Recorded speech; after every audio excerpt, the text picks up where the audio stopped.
লাশ কাটা ঘরের শেষ রাত, পর্ব 8। পুরো OT7 তখন অন্ধকার।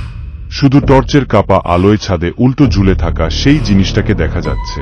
মানুষ, আবার মানুষ না। পুরো শরীর জুড়ে মোটা কালো সেলাই, চামড়া জায়গায় জায়গায় খোলা, ভেতরের লাল মাংস দেখা যাচ্ছে, আর তার হাতে ধরা মরিচা ধরা সার্জিক্যাল ছুরিটা থেকে টপ করে কালো রক্ত পড়ছে। সে উল্টো ঝুলে থেকেই ধীরে ধীরে মাথা ঘুরিয়ে নাদিয়ার দিকে তাকালো। তার চোখের জায়গায় শুধু ফাঁকা গর্ত, কিন্তু সেই গর্তের ভেতরে কিছু নড়ছে। মনে হচ্ছিল ভেতরে ছোট ছোট চোখ কিলবিল করছে। তারপর সে ফিসফিস করে বলল, রোগী এখনো জীবিত। হঠাৎ OT7 এর ছাদ ফুলে উঠতে লাগলো, যেন ওপরে শত মানুষ হামাগুড়ি দিচ্ছে। মাংস ঘষার শব্দ, খরর খরর। তারপর ছাদের প্লাস্টার ফেটে গেল, আর নাদিয়া চিৎকার করে উঠল, কারণ ছাদের ভেতর অসংখ্য মুখ আটকে আছে। শুধু মুখ, কারো চোখ নেই, কারো জিহ্বা কাটা, কারো মুখ সেলাই করা। সব মুখ একসাথে ফিসফিস করছে, ডাক্তার, আমাদের কাটবেন না। একটা মুখ হঠাৎ ছাদ থেকে বের হয়ে এলো, ছোট্ট একটা ছেলে, তার গলা অর্ধেক কাটা।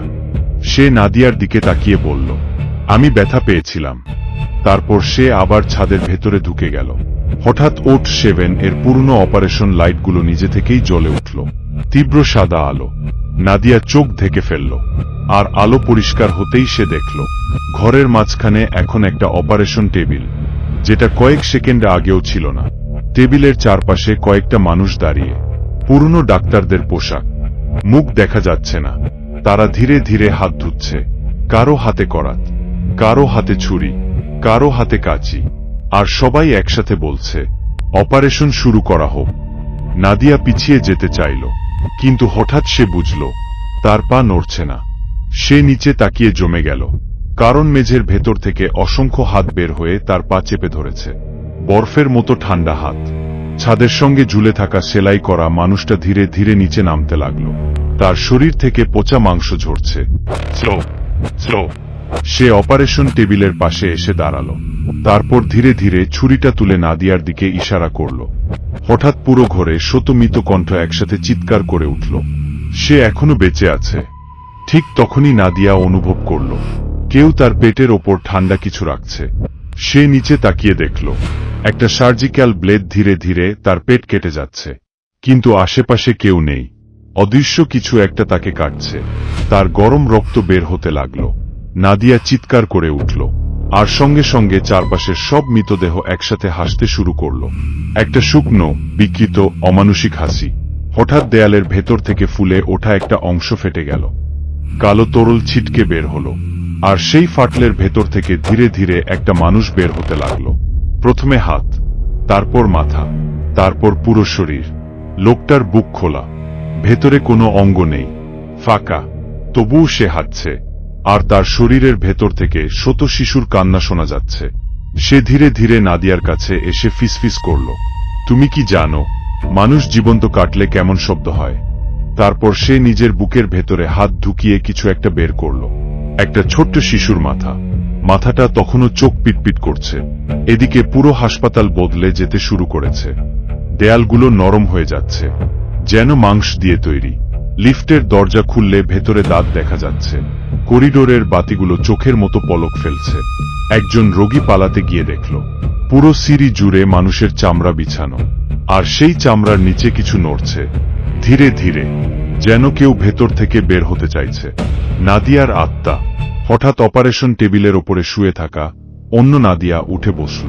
তার বুক পুরো কাটা, ভেতরের পাঁজর দেখা যাচ্ছে, তবুও সে বেঁচে। সে ধীরে মাথা ঘুরিয়ে আসল নাদিয়ার দিকে তাকালো, তারপর নিজের মুখ ছিঁড়ে ফেলে দিল। ভেতর থেকে আরো একটা মুখ বের হলো, সেটা হাসছে, আর সেই মুখটা বলল, ব্যথা এখনো শুরুই হয়নি। ঠিক তখন পুরো OT7 নিস্তব্ধ হয়ে গেল। সব শব্দ থেমে গেল, সব মৃতদেহ স্থির, সব আলো নিভে গেল। শুধু নাদিয়ার পেছনে খুব ধীরে কারো নিঃশ্বাসের শব্দ, গরম, ভেজা, একদম ঘাড়ের কাছে। তারপর একটা কাটা জিহ্বা ধীরে ধীরে তার কানের ওপর বুলিয়ে গেল, আর অন্ধকারের ভেতর থেকে খুব আস্তে কেউ বলল, তোমার পোস্টমর্টেম রিপোর্ট লিখে ফেলেছি। নাদিয়ার কানের কাছে সেই কণ্ঠটা ফিসফিস করার পর পুরো OT7 আবার নিস্তব্ধ হয়ে গেল। না কোনো হাসি, না কোনো চিৎকার, শুধু খুব ধীরে রক্ত পড়ার শব্দ। নাদিয়ার শরীর কাঁপছিল, তার নিঃশ্বাস ভারী হয়ে গেছে। সে ধীরে ধীরে পেছনে ফিরল, আর সঙ্গে সঙ্গে তার বুকের ভেতরটা যেন জমে বরফ হয়ে গেল। কারণ তার ঠিক পেছনে একটা পুরনো কাঠের ডেস্ক, আর ডেস্কের ওপরে একটা কাগজ, সাদা, ভেজা, রক্তমাখা, উপরে টাইপ করা পোস্টমর্টম রিপোর্ট, নিচে নাম লেখা নাদিয়া রহমান। তার হাত কাঁপতে লাগলো, কিন্তু সবচেয়ে ভয়ঙ্কর অংশটা ছিল নিচে, কজ অফ ডেথ। শরীর কাটা অবস্থায়ও রোগী জীবিত ছিল। টেবিলের নিচে কিছু আছে। হঠাৎ ডেস্কটার নিচ থেকে খুব আস্তে একটা শব্দ এলো, খর খর। নাদিয়া স্থির হয়ে তাকিয়ে রইল। তারপর ডেস্কের নিচ থেকে ধীরে ধীরে একটা হাত বের হলো, পচা, হলুদ, নখগুলো ভাঙা। তারপর আরেকটা হাত, তারপর একটা মাথা। একজন নারী, মুখের চামড়া অর্ধেক উঠে গেছে, দাঁতগুলো পুরো দেখা যাচ্ছে। কিন্তু সবচেয়ে ভয়ঙ্কর, তার দুই চোখের জায়গায় সেলাই। তবুও সে ঠিক নাদিয়ার দিকেই তাকিয়ে আছে। সে হামাগুড়ি দিয়ে বের হয়ে আসতে আসতে বলল, আমার রিপোর্টেও একই কথা লিখেছিল। তার গলা থেকে পচা পানির মতো শব্দ বের হচ্ছিল। আমি তখনও শ্বাস নিচ্ছিলাম। দেয়ালের ওপাশে অপারেশন চলছে। হঠাৎ পাশের দেয়াল থেকে করাতের শব্দ ভেসে এলো, খরর খরর। তারপর মানুষের চিৎকার, না, প্লিজ, আমি বেঁচে আছি। তারপর ছুরি ধোকার শব্দ, চ্যাক। তারপর হাড় কাটার শব্দ, খর খর। নাদিয়া কান চেপে ধরল, কিন্তু শব্দ থামছে না, বরং দেয়ালটা ধীরে ধীরে স্বচ্ছ হয়ে উঠছে। আর সে দেখতে পেল দেয়ালের ওপাশে একটা অপারেশন থিয়েটার। পুরনো ডাক্তাররা দাঁড়িয়ে আছে, আর টেবিলের ওপরে বাঁধা একজন জীবন্ত মানুষ।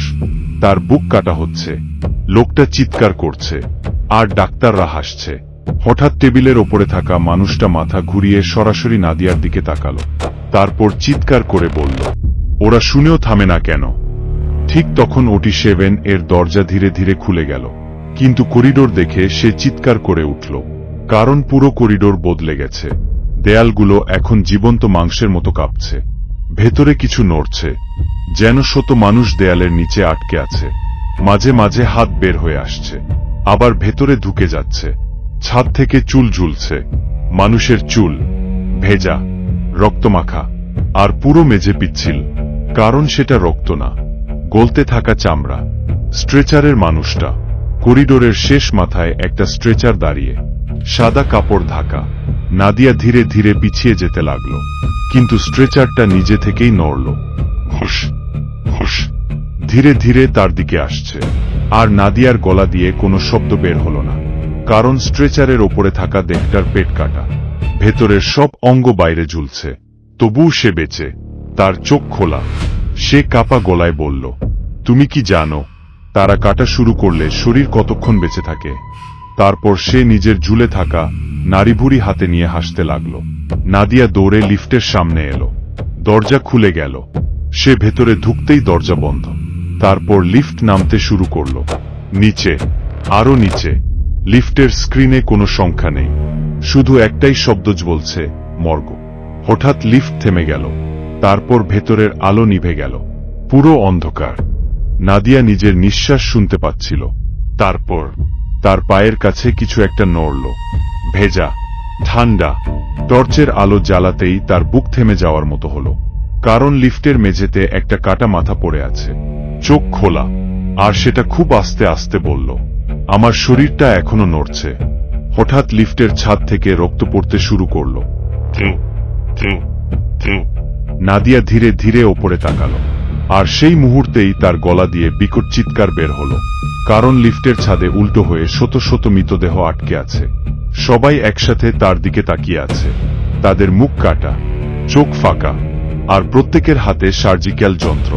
তারপর তারা একসাথে কথা বলা শুরু করল, আর পুরো লিফট কেঁপে উঠল সেই শব্দে। সবাই একসাথে বলা শুরু করল, ময়না তদন্ত শুরু করা হোক। পর্ব 9 খুব শীঘ্রই দেওয়া হবে। পরবর্তী পর্বের জন্য ফলো দিয়ে রাখুন।